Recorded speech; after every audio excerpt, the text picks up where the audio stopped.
Hello and welcome to Jeet story. स्वागत है आप सभी का। आज हम समझेंगे इंडो यूएस रिलेशनशिप को। भारत और अमेरिका की रिश्तेदारी जो है ये कहाँ से आ रही है और किस तरफ को जा रही है। क्या अगर एक युद्ध होता है तो अमेरिका हमारा साथ देगा? आइए समझते हैं। हिस्ट्री से शुरू करते हैं। जरूरी है हिस्ट्री जानना। 1971 1971 वॉर पाकिस्तान के साथ जो हुई थी हमारी, जहां हमने बांग्लादेश को लिबरेट कराया था। उस समय यूएस ने अपनी टास्क फोर्स 74, जो कि एक 7th फ्लीट का हिस्सा है, उसे हिंदुस्तान की तरफ रवाना कर दिया था। यानी कि यूएस नेवी का जो 7th फ्लीट है वो हमारी ओर बढ़ा था, हमें धमकाने के लिए, हमें पीछे हटाने के लिए। लेकिन भारत का जो मकसद था बांग्लादेश को लिबरेट कराना, वो हमने कराया। बांग्ला को अपना एक देश दिया और हम उसमें सफल हुए। अब चलते हैं 1999। हम बड़े बड़े इवेंट्स की बात कर रहे हैं जिन्होंने कि इंडो यूएस रिलेशनशिप को डिफाइन करा है। तो 1999 में हुई कारगिल वॉर, जिसमें पाकिस्तान के फौजियों ने घुसपैठी बनकर हमारे देश पर हमला बोया। क्योंकि वो ऊंचाई पे थे, हमें उनकी पोजीशन दिख नहीं पा रही थी।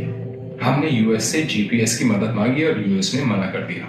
यूएस ने कहा नहीं, हम आपको जीपीएस नहीं देंगे, हम नहीं बताएंगे उनकी पोजीशंस क्या है, हम नहीं बताएंगे उन्होंने बंकर्स कहाँ कहाँ बनाए हैं। तो वहां भी यूएस ने खुल के पाकिस्तान को सपोर्ट किया। खैर वो अच्छा ही हुआ हमारे लिए। हमारे साइंटिस्ट ने अपना एक नेविगेशन सिस्टम बनाया जिसे कि NAVIC कहा जाता है, जिसका फुल फॉर्म होता है नेविगेशन विद इंडियन कॉन्स्टलेशन। लेकिन ये दूसरा मौका था जहां अमेरिका ने हमारा साथ नहीं दिया, जब हमें उनकी सबसे ज्यादा आवश्यकता थी। चलिए बढ़ते हैं आगे। 2019-20 यूएस ने डिसाइड करा कि हम अब अफगानिस्तान को छोड़ेंगे।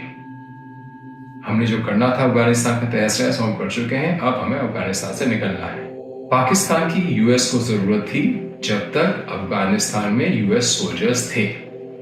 एक बार जब विड्रॉल का फैसला हो गया तो पाकिस्तान की जरूरत खत्म हो गई, तो यूएस ने मारी पाकिस्तान को लात।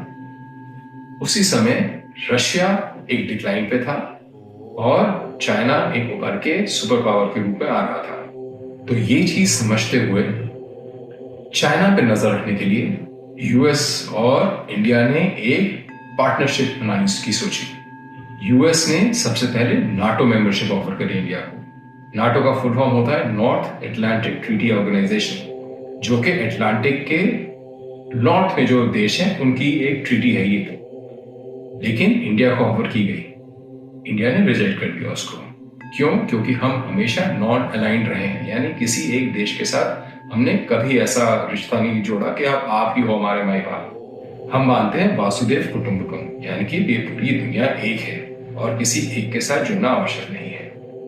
तो हमने वो नाटो मेंबरशिप मना कर दी। अब यूएस चाह क्या रहा था कि हम सिर्फ उसकी ब्लॉक के साथ हो जाएं और बाकी देशों को इग्नोर कर दें। खैर आगे बढ़ते हैं।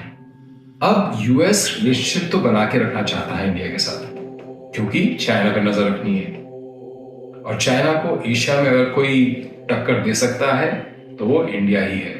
लेकिन यूएस पूरी तरह खुल के सपोर्ट नहीं कर रहा है। यूएस क्या दे रहा है इंडिया को? यूएस दे रहा है हथियार जैसे SIG-76I असॉल्ट राइफल, जो कि बिल्कुल बेकार है, जो चलती ही नहीं है, काम की ही नहीं है। यूएस दे रहा है striker infantry vehicle.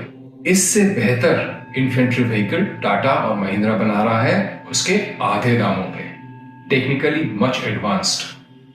US they रहा है हमें MQ-9B ड्रोन्स, जो ड्रोन्स हमें पीस टाइम पे, जब हम लड़ाई में नहीं होते, जब भारत लड़ नहीं रहा है, सिर्फ अपने दुश्मनों पर नजर रख रहा है, उसके लिए ये ड्रोन्स तो बड़े अच्छे हैं। ये ड्रोन्स हमारे लिए काम के हैं जब तक हम युद्ध में नहीं जाते। दुश्मनों पर नजर रखने के काम में आते हैं ये ड्रोन्स, और बहुत ही कामयाब ड्रोन्स हैं जहां तक कि आप दुश्मनों पर नजर रखना चाहते हो। लेकिन युद्ध के समय ये किसी काम के नहीं है। चलिए आगे बढ़ते हैं। यूएस और इंडिया का एक एग्रीमेंट साइन हुआ था 404 फाइटर इंजन्स को लेके, जिनकी डिलीवरी शुरू हुई थी अगस्त 2023 से। अभी तक कोई अता पता नहीं है, जबकि साउथ कोरिया में रेगुलरली इंजन सप्लाई हो रहे हैं। अब समझते हैं इंडिया को क्या चाहिए और यूएस का क्या जवाब है। इंडिया को चाहिए SSN सबमरीन्स।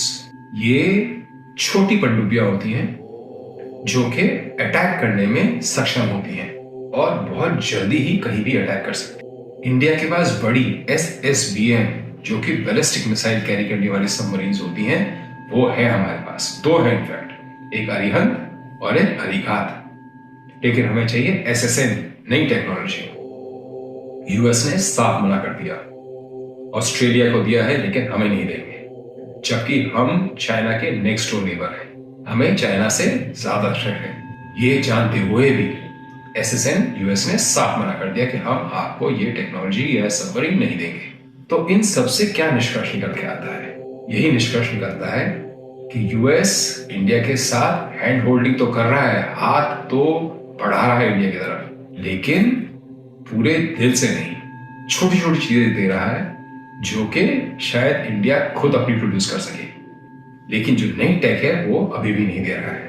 तो ये चीज ध्यान में रखते हुए हमें ये बात समझनी है कि अगर इंडिया कभी वॉर में जाता है, चाहे वो चाइना के साथ हो, पाकिस्तान के साथ हो या दोनों के साथ हो, इनफैक्ट 2.5 फ्रंट वॉर भी हो सकती है, चाइना, पाकिस्तान और इंटरनल इंसर्जेंट जो है, जो टेररिस्ट ग्रुप है उनके साथ, तो इंडिया अकेला ही है। रशिया आएगा नहीं क्योंकि रशिया चाइना के क्लोज है। इजराइल आ सकता था, लेकिन अब जो हमारा इंडिया का स्टैंड है गाजा को लेकर, शायद इजराइल भी हमारा ओपन कॉन्फ्लिक्ट में साथ ना दे। तो बेसिकली एंड में हम ही हम हैं जिसे दो देश और टेररिस्ट को हैंडल करना है अकेले। ये चीज हम और आप जितनी जल्दी समझ जाए उतना अच्छा है। हम अमेरिका पे भरोसा पूरी तरह नहीं कर सकते अभी भी। आगे हो सकता है चीजें बदले।